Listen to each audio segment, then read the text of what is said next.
ایسا نہیں ہے کہ کوئی بندہ یوں سمجھے کہ میرا ایمان کا مسئلہ ایک پرائیویٹ ایسا مسئلہ ہے کہ بس میں مومن ہوں تو اب میں مومن ہوں، میرا ایمان جائے گا ہی نہیں۔ ایسا نہیں ہے۔ قرآن اور حدیث کے مطالعے کے بعد ہمیں پتہ چلتا ہے کہ کبھی کبھی اللہ کی ناراضگی والی کوئی ایک بات بھی بندہ بول دیتا ہے تو اللہ تعالیٰ اس پر بھی اس سے ایمان کو لے لیتا ہے۔ تو ہمیں تو ہر وقت چوکنا رہنا چاہیے کہ کہیں وہ ایمان جس کی بنیاد پر رب ہمیں کامیابی کی سند دیتا ہے وہ ایمان ہم سے نہ چلا جائے۔ اور یاد رکھیے اس چیز کو، جتنے بھی نیک عمل ہیں، نماز ہو، روزہ ہو، حج ہو، زکوٰۃ ہو، تسبیح و تحلیل ہو، غریبوں کی مدد کرنا ہو، بیواؤں مسکینوں کی دستگیری کرنا ہو، غرض کے ہر نیک عمل اللہ کی بارگاہ میں قبول تبھی ہوگا جب ایمان ہوگا۔ ایمان کے بغیر کوئی عمل اللہ کی بارگاہ میں قبول نہیں ہے، یہ قرآن کہتا ہے۔ جب مکے کے کافروں نے یہ کہنا شروع کر دیا کہ اے محمد صلی اللہ علیہ وسلم، آپ اور آپ کے ساتھی یہ دعویٰ کرتے ہیں کہ ہم اللہ کے محبوب ہیں، تو ہم مکے کے اور قریش کے لوگ ہم یہ کہتے ہیں کہ ہم اللہ کے محبوب ہیں۔ اور انہوں نے دلیل یہ بنائی کہ کعبے کے متولی ہم ہیں،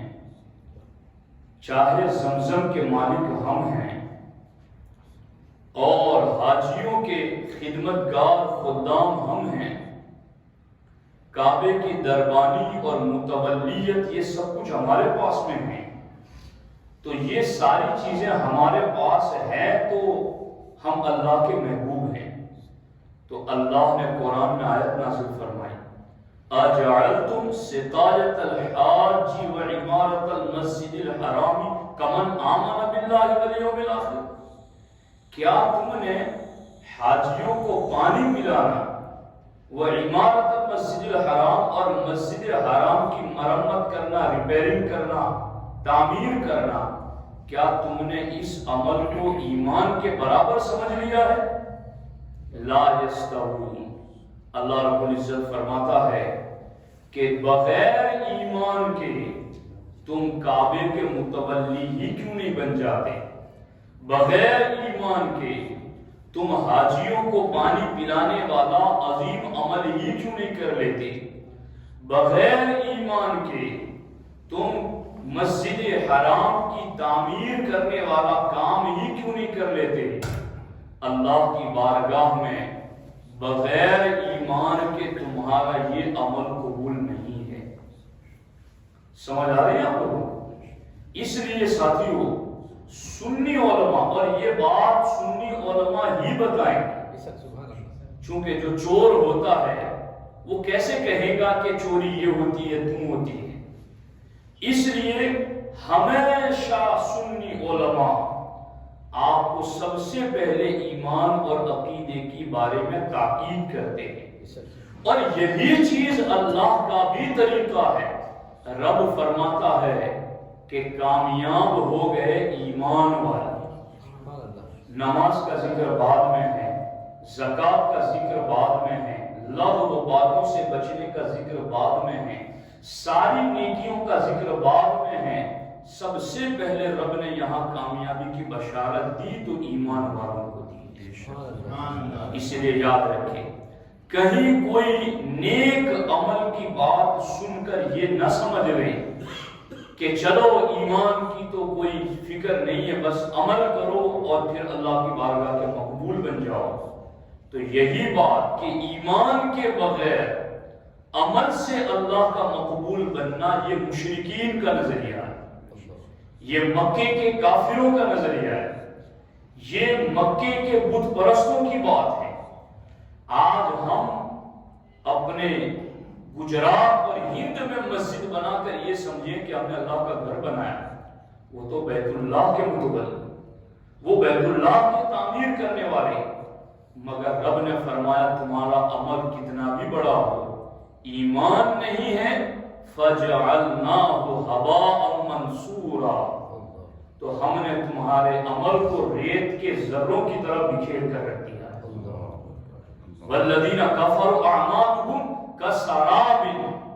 اللہ قرآن میں فرماتا ہے کہ دوپہر کی دھوپ میں سمندر کے کنارے تم جاؤ گے تو جو ریت ہوگا وہ ریت تمہیں پانی نظر آئے گا، لیکن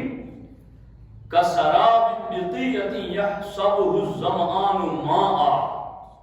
پیاسا اس ریت کو دوپہر کی دھوپ میں پانی سمجھ کر اس کے پاس جاتا ہے،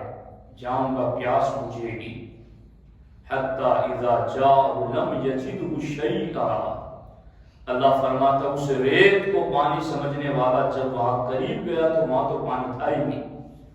اللہ فرماتا ہے کافروں کے عمل کی یہی مثال ہے کہ وہ یوں سمجھیں گے جس طرح سے دھوکہ کھانے والا دوپہر کی دھوپ میں ریت کو پانی سمجھ کر دھوکہ کھا جاتا ہے، اسی طرح سے ایمان چھوڑ کر نیک عمل کی بات کرنے والا یوں ہی دھوکہ کھاتا ہے، اور جس طرح سے ریت کو پانی سمجھ کر پاس جاتا ہے تو پتا چلتا ہے کہ یہاں تو پانی ہے ہی نہیں، قیامت کے دن بغیر ایمان کے نیکیوں لے کر کے جو آئے گا وہ دیکھے گا کہ یہاں تو کوئی نیکی ہے ہی نہیں۔ اس لیے سب سے پہلی فکر ایمان کی ضرور کریں، اور اس سلسلے میں ایک بات آپ کو بتاؤں، غالباً اس کو امام جلال الدین سیوطی رضی اللہ تعالیٰ عنہ نے ذکر کی ہے کہ ایک بندہ جو رافضیوں کی صحبت میں بیٹھتا تھا، وہ رافضی جو حضرت سیدنا ابو بکر الصدیق اور حضرت سیدنا عمر الفاروق رضی اللہ تعالیٰ عنہ کو برا بھلا کہتے ہیں، ان کی صحبت میں بیٹھتا تھا بندہ، اپنے آپ کو صحیح العقیدہ کہتا تھا، اور اپنے آپ میں یہ سمجھتا تھا کہ ساتھ میں بیٹھنے سے کیا ہوتا ہے، سنگتوں سے کیا ہوتا ہے، جیسا کہ آج کئی لوگ یہ سمجھتے ہیں کہ ساتھ ہونے سے کیا ہو جاتا ہے ہونا۔ جب وہ بندہ جو رافضیوں کی صحبت میں بیٹھتا تھا مرنے لگا، ساری باتیں زبان سے بولتا تھا مگر کلمہ اس کی زبان سے جاری نہیں ہوتا تھا۔ اس سے پوچھا گیا کہ تو کلمہ کیوں نہیں پڑھ رہا ہے، سارے تیرے ارد گرد کلمہ پڑھ رہے ہیں، چاہتے ہیں کہ تو کلمہ پڑھ کر مرے مگر تیری زبان پر کلمہ نہیں ہے۔ کہا یہ دو کھڑے ہوئے ہیں یہاں اور مجھے کلمہ نہیں پڑھنے دیتے، اور مجھے کہہ رہے ہیں کہ تو زندگی بھر ابو بکر و عمر کے گستاخوں کی سنگت میں بیٹھتا رہا، آج تجھے کلمہ نہیں پڑھنے دیتے۔ تو ساتھی اس لیے بہت شدید ضرورت ہے، اور آپ اور میں یہ سمجھیں کہ چلو وہ مرحلہ آئے گا تو پھر چیک کریں گے، پھر وہاں سے واپس ہی ہے ہی نہیں، وہ مرحلہ آ جائے گا تو پھر آپ یہ سمجھیں کہ چلو دیکھ لوں گا پھر سوچوں گا، وہ مرحلہ موت کی گھڑی والا آ جائے گا تو پھر 2 مرتبہ واپس آنا ہی نہیں۔ یعنی آدمی کو اگر یہ پتا چل جائے کہ میری 50 سال کی عمر ہے اور خود مجھے 40 سال کے اندر یہ بات پیش آ جائے گی اور میں فرشتوں کو دیکھ لوں گا اور پھر پتا چل جائے گا تو پھر میں باقی 10 سالوں میں ایسا نہیں کروں گا، کیا ایسا ہو سکتا ہے؟ ایسا نہیں ہوگا۔ جس گھڑی وہ فرشتے نظر آ جائیں گے غیب کے اور عالم برزخ نگاہوں کے سامنے آ جائے گا، اس کے بعد پھر دوسری مرتبہ پلٹنا نہیں ہے۔ اور یاد رکھنا یہ ساری باتوں کے بارے میں کئی ذہن یہ سوچتے ہیں کہ یار پتہ نہیں اب وہ کیا ہوگا آگے اور کیسا ہوگا، مولانا کیا بتا رہے ہیں اور ہم کیا کریں۔ تو ایک چیز یاد رکھیں، اس امت کی بڑی شانوں میں ایک بڑی شان ہے ایمان بالغیب، الذین یؤمنون بالغیب۔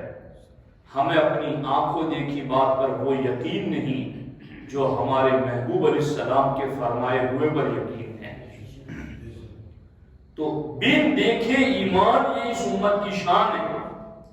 اس لیے ایمان رکھے ان چیزوں پر کہ ایمان ہوگا تو آگے عمل قبول ہوگا، اب چونکہ میرا ٹاپک تو اگلی آیت ہے، مگر اس کی اہمیت کے پیش نظر میں نے یہ چند باتیں عرض کی ہیں۔ اللہ رب العزت فرماتا ہے ایمان والے کامیاب ہو گئے، اب وہ ایمان والے کیسے ہونے چاہیے؟ تو اللہ رب العزت فرماتا ہے الذین هم فی صلاتهم خاشعون، جو اپنی نمازوں میں جی لگا کر نماز پڑھتے ہیں۔ سبحان اللہ۔ جی لگا کر نماز پڑھنے کا سادہ مطلب یہ ہے کہ آپ کا ظاہر شریعت کے مطابق ہو اور آپ کے باطن میں اللہ کا خوف ہو، یعنی آپ کھڑے ہوئے ہوں قیام میں تو جیسا شریعت نے کہا ویسے کھڑے رہے، قیام میں کیا پڑھنا ہے جیسا شریعت نے کہا ویسا پڑھنا ہے، رکوع میں کیا پڑھنا ہے رکوع کیسے کرنا ہے، سجدے میں کیا پڑھنا ہے سجدہ کیسے کرنا ہے، اور پھر دو سجدوں کے درمیان کیا کیفیت ہونی چاہیے، یہ سارا کچھ نماز کا ظاہری حلیہ آپ کا اور ظاہری پریکٹیکل اٹھک بیٹھک آپ کی بالکل شریعت کے مطابق ہو، اور پھر اس وقت آپ کے دل میں یہ تصور موجود ہو کہ میں اللہ کی بارگاہ میں کھڑا ہوں اور میرا رب مجھے دیکھ رہا ہے۔ اور ہمارے نبی علیہ الصلوۃ والسلام فرماتے جب بندہ نماز میں کھڑا رہے دھیان ادھر ادھر لے جاتا ہے تو رب فرماتا ہے میرے بندے میں رحمان تیرے سامنے ہوں، الی من تلتفت، تو کس کی طرف توجہ لے جاتا ہے، الی خیر منی، کیا مجھ سے بھی کوئی بہتر ہے جس کی طرف تو دھیان لے جاتا ہے؟ تو اب تصور یہ ہونا چاہیے کہ حالت نماز میں ظاہر شریعت کے مطابق ہو، پاک بھی ہو، کمپلیٹ طہارت کاملہ پر ہو، اور پھر قبلہ رخ بھی ہو، نیت بھی ٹھیک ہو، سارا کچھ ٹھیک ہو ظاہر میں، اور دل میں اللہ کی بارگاہ میں حاضری کا کامل تصور بھی ہو۔ اگر ایسی نماز ہے تو وہ نمازی کامیاب مومن ہے۔ اور دوسری صفت اللہ رب العزت نے ایمان والے کی یہ بتائی والذین هم عن اللغو معرضون، کہ ایمان والے وہ ہیں جو کسی بیہودہ بات کی طرف التفات یعنی توجہ نہیں کرتے، کسی بیہودہ بات کی طرف دھیان نہیں دیتے، یہ ایمان والوں کی صفت ہے۔ اب یہ قرآن میں بیہودہ بات کا جو ترجمہ آیا ہے وہ لفظ ہے اللغو، کہ والذین هم عن اللغو معرضون، کہ لغو سے ایمان والے دور ہٹ جاتے ہیں، چہرہ پھیر لیتے ہیں، لغو کی طرف توجہ نہیں دیتے۔ تو یہ لغو کسے کہتے ہیں، اس لغو کی تعریف کیا ہے؟ مفسرین کرام ارشاد فرماتے، امام ساوی فرماتے ہیں لغو سے مراد ہر وہ قول کہتے ہیں بول، اور فعل کہتے ہیں کام، ہر وہ بول اور کام اور ناپسندیدہ یا مباح کام جس کا مسلمان کو دینی یا دنیاوی کوئی فائدہ نہ ہو وہ لغو کام ہے، جیسے مذاق مسخری، بیہودہ گفتگو، کھیل کود اور فضول کاموں میں وقت کا ضائع کرنا، یہ ہے لغو۔ اب ہماری زندگی کا 2/3 وقت، میں بھی سوچوں آپ بھی سوچیے کہ جتنا وقت ہم سوتے ہیں اس کے علاوہ جو وقت ہم جاگتے ہیں، مثال کے طور پر اگر وہ 10 گھنٹے کا وقت ہے جس میں ہم جاگتے ہیں، تو میرا اپنا جو علم ہے اس کے مطابق میں یہ بات کہتا ہوں کہ اکثر مسلمانوں کا جاگتی ہوئی حالت کا 2/3 حصہ لغو کاموں میں گزرتا ہے۔ یعنی وہ بات بولنا زبان سے جس کا دین میں بھی فائدہ نہیں دنیا میں بھی فائدہ نہیں، وہ کام کرنا جس کا دین میں بھی فائدہ نہیں دنیا میں بھی فائدہ نہیں، وہ مباح کام اور ناپسندیدہ کام جس کا دین میں بھی فائدہ نہیں دنیا میں بھی فائدہ نہیں۔ تو ایسے لغو کاموں سے تو پوری مسلم برادری بھری ہوئی ہے، اور لوگ اور نوجوان نسل بالخصوص آج موبائل کے چکر میں اتنے لغویات میں پڑی ہیں۔ میں سمجھتا ہوں لغویات کا سب سے بڑا سمندر اگر آج کے دور میں کوئی ہے تو یہ موبائل اور انٹرنیٹ ہے، جس پر لوگ اتنے لغو، بیکار، بے مقصد اور بے فائدہ کاموں میں پڑے ہوئے ہیں کہ رات بھی گزر جاتی ہے، دن بھی گزر جاتا ہے، مگر انہیں پتہ ہی نہیں چلتا، اور وہ بس آگے بڑھتے ہی چلے جاتے ہیں لغو کاموں کی طرف۔ میں یہ سمجھتا ہوں کہ اگر ہم اللہ کے بندے ہیں اور یقیناً ہیں، اور اس بنیاد پر کہ ہم اللہ کے بندے ہیں ہمیں اللہ کا حکم ماننا ضروری ہے، اور اللہ کے صرف اس حکم پر کہ لغو کا معنی کیا ہے، اور پھر اس لغو کے معنی جان کر کے ہم اس لغو سے اپنے آپ کو بچا لیں، تو میں سمجھتا ہوں جہاں لغو کاموں میں جو وقت ضائع ہوتا تھا اس سے بچنے کی وجہ سے، اللہ کے حکم پر عمل کی وجہ سے کامل مومن تو بن ہی جائیں گے، مگر 2/3 حصہ ضائع وقت بچانے کی وجہ سے پوری قوم ترقی کر سکتی ہے، پوری قوم آگے بڑھ سکتی ہے، پوری قوم کا بیڑا پار لگ سکتا ہے، جبکہ ہم قرآن سنیں اور اس پر عمل کریں کہ قرآن لغو کسے کہتا ہے اور اس لغو سے ہمیں کس طرح بچنا ہے۔ میں آپ کو بتاؤں بزرگان دین کی زندگی کیسے گزرتی تھی۔ حضرت سیدنا حسان بن سنان رضی اللہ تعالی عنہ، آپ ایک جگہ سے گزرے تو دیکھا کہ ایک بالا خانہ بنا ہوا ہے، یعنی کسی کا مکان ہے جس نے دوسری منزل بنائی ہوئی ہے۔ آپ وہاں سے گزرے تو اس مالک سے پوچھا کہ یہ بالا خانہ تم نے کتنے ٹائم سے بنایا ہوا ہے؟ بس اتنا پوچھ لیا کہ یہ بالا خانہ بنائے ہوئے کتنا ٹائم گزرا ہے۔ جب انہوں نے یہ پوچھا اس کے بعد انہیں بہت شرمندگی ہوئی اور انہیں خوب ندامت ہوئی، اور اپنے نفس کو مخاطب کرتے ہوئے حضرت حسان بن سنان علیہ الرحمہ نے کہا، اے مغرور نفس، تو فضول اور لایانی سوالات میں قیمتی وقت ضائع کرتا ہے، اور پھر اتنا سوال کہ یہ بالا خانہ تم نے کتنے وقت سے بنایا ہے۔ اس لفظ کو انہوں نے فضول اور بے مقصد سمجھا، اور اتنے بے مقصد لفظ بولنے کے کفارے میں 1 سال تک روزے رکھے انہوں نے، 1 سال تک انہوں نے روزے رکھے۔ آج تو پوری قومی بیکار کاموں میں لگی ہوئی ہے، پوری نوجوان نسل ہی بیکار کاموں میں لگی ہوئی ہے۔ ضرورت ہے اس چیز کی کہ کامل مومن بننے کے لیے ان آیتوں پر عمل کیا جائے، اور اس سلسلے میں میں نے قرآن مجید کی مختلف آیات کو دیکھا لغو کے حوالے سے، تو اللہ رب العزت دوسرے مقام پر سورۃ الفرقان میں ارشاد فرماتا ہے کہ والذین لا يسمعون فیہا لغوا، اللہ رب العزت فرماتا ہے کہ ہم نے جنت میں کوئی لغو کام نہیں رکھا ہے، جنت میں کوئی لغو کام نہیں، کوئی بیکار بھی کام بھی نہیں، بے مقصد اور کوئی فضول بات بھی نہیں ہے۔ تو پھر جن کو جنت میں جانا ہے، جب جنت میں لغو ہے ہی نہیں تو انہیں لغو سے آج بھی بچنا ضروری ہے۔ اور پھر اللہ نے ایسے کامل مومن کی صفت بیان کی سورۃ الفرقان میں، وَإِذَا مَرُّوا بِاللَّغْوِ مَرُّوا كِرَامًا، اللہ رب العزت فرماتا ہے کہ کامل مومن وہ ہیں جب وہ کسی بیہودہ بات کے پاس سے گزرتے ہیں تو اپنی عزت سنبھالتے ہوئے گزر جاتے ہیں۔ وہ بیہودہ کام میں جاتے تو ہے ہی نہیں،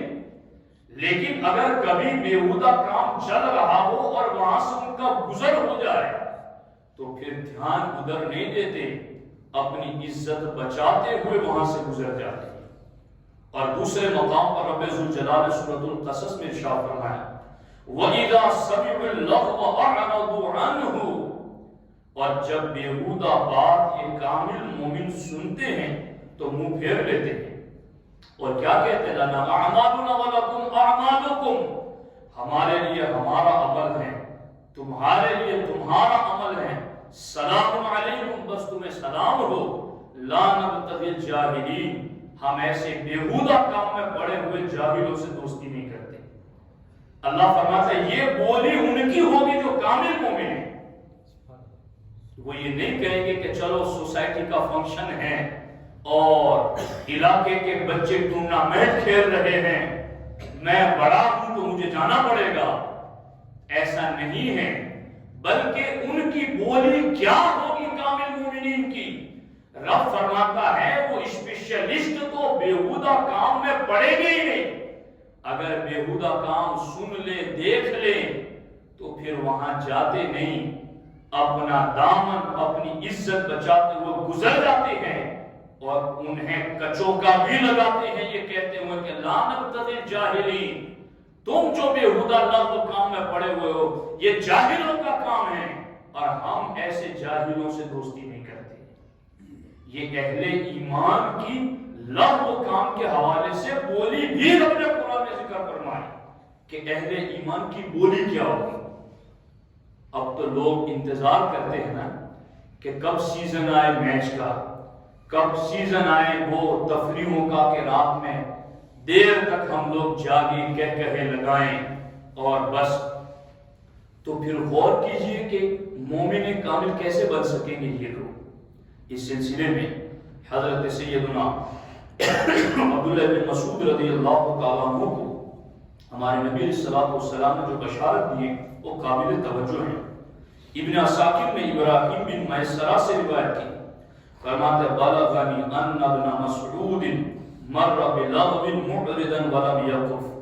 کہ حضرت عبداللہ بن مسعود رضی اللہ تعالیٰ عنہ ایک ایسی جگہ سے گزرے جہاں لغو کام ہو رہا تھا. لغو کسے کہتے ہیں بتا چکا ہوں، لغو کام ہو رہا تھا.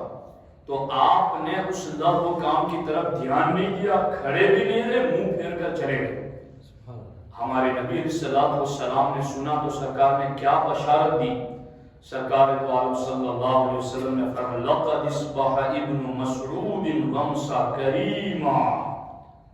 سرکار دو عالم صلی اللہ علیہ وسلم نے فرمایا اب ابن مسعود تمہاری صبح اور شام اس حالت میں ہوئی کہ تم عزت دار ہو، تم باکرامت، تم شریف ہو، تم کرامت والے ہو. اور میں یہ سمجھتا ہوں ہمارے نبی علیہ السلام کا پیغام تعلیم کے حوالے سے صرف ابن مسعود کے لیے نہیں تھا، قیامت تک آنے والی امت کے لیے تھا. آج بھی حضور کا کوئی امتی ان لغو کاموں کو دیکھ کر منہ پھیر لے اور وہاں توجہ نہ دے تو پھر سمجھے کہ حضور آج بھی ایسے کامل مومن کو یہی خوشخبری عطا فرماتے ہیں. اس لیے یاد رکھیں لغو کاموں سے خود بھی بچنا ہوگا اور اپنی قوم کو بھی بچانا ہوگا. اس سلسلے میں حضرت سرکار دو عالم صلی اللہ تعالی علیہ وسلم نے بڑی بشارتیں اور بہت احکامات دیے ہیں. اختصار وقت کی وجہ سے میں دو چند باتیں آپ کو عرض کرتا ہوں کہ لغو کاموں کی فہرست کیا ہے، کون کون سے کام لغو ہوتے ہیں. تو زبان کے اعتبار سے لغو کام بہت زیادہ ہوتے ہیں. بیکار باتیں، لا یعنی بے مقصد باتیں، اور یہ عام طور پر لوگوں کی زبانوں پر جاری رہتا ہے. تو سب سے پہلے ہمیں اپنی زبان پر شریعت کا پہلا لگانا ہے. آج جب کسی علاقے میں کوئی خاص جرم پھیلتا ہے، چوری ہوتی ہے، تو پولیس محکمہ کہتا ہے کہ چوروں کو گرفتار کیا جائے، اور اگر اس علاقے کے چند نامی گرامی چور پکڑ کر قید میں ڈال دیے جائیں تو پولیس محکمہ مطمئن ہو جاتا ہے کہ اب اس علاقے میں چوری نہیں ہوگی، چونکہ چوروں کو ہم نے قید میں ڈال دیا ہے. مگر یاد رکھیں حضرت عبداللہ بن مسعود رضی اللہ تعالیٰ عنہ فرماتے اللہ کی قسم زمین پر زبان سے زیادہ قیدی بنانے کے لائق کوئی چیز نہیں. سب سے زیادہ اگر کسی چیز کو تم قیدی بنا کر رکھنا چاہتے ہو تو اپنی زبان کو قیدی بنا کر رکھو، اس کو آزاد مت چھوڑو. اس سے جرم کے وہ دروازے کھلتے ہیں جس کا احساس نہیں ہے. خون، قتل اور رشتوں کا ٹوٹنا اور پھر نہ جانے کہاں. تو اس لیے اس چیز کو یاد رکھو. اور مجھے اصل میں تعجب ہوتا ہے اس وقت کہ جب فضول اور لایانی باتوں میں لوگوں کو روکا جاتا ہے تو وہ رکتے نہیں، اور جب حق بیانی کی بات آتی ہے تو علماء کو روکنا شروع کر دیتے کہ جی یہ نہ بولو، اس طرح کی بات نہ کرو. تو یاد رکھنا جانتے ہوئے اگر کوئی حق نہیں بولے گا تو ہمارے نبی علیہ السلام فرماتے وہ قیامت کے دن گونگا شیطان بنا کر اٹھایا جائے گا۔ تو جہاں بچنا ہے وہاں بچی لغو کاموں سے، اور حق کے اظہار اور اعلان کی بات ہو تو پھر بولی، وہاں خاموشی جرم ہے، وہاں چپ رہنا گناہ ہے۔ اس لیے اس چیز کو سمجھنے کی کوشش کریں۔ زبان کے ذریعہ لغو کام کثرت سے ہو رہے ہیں، اور دوسرا جو لغو کام ہو رہا ہے وہ موبائل کے ذریعہ ہو رہا ہے۔ اگر ان دو چیزوں پر ہم اپنا کنٹرول جمائیں اور اپنے آپ کو ان دونوں کے حوالے سے بچانے کی کوشش کریں تو میں سمجھتا ہوں کہ کامل مومن کی صفت بھی ہمیں اللہ کے فضل سے ملے گی، اور دوسری چیز یہ کہ ہم بہت ساری برائیوں سے اپنے آپ کو بچا لیں گے، اور ہمارا وقت بھی بچے گا، کام بھی بڑھے گا، بحیثیت قوم ترقی بھی کرے گی، اور بحیثیت اسلام ان کے ایمان کا نور بھی بڑھتا چلا جائے گا، جبکہ وہ والذین هم عن اللغو معرضون پر عمل شروع کر دیں۔ ایسے احادیث کافی ہیں، لیکن میں اسی پر گفتگو ختم کرتا ہوں۔ اللہ رب العزت کی بارگاہ میں دعا ہے رب ذوالجلال ہم سب کو عمل کی توفیق عطا فرمائے۔ السلام علیکم ورحمۃ اللہ وبرکاتہ۔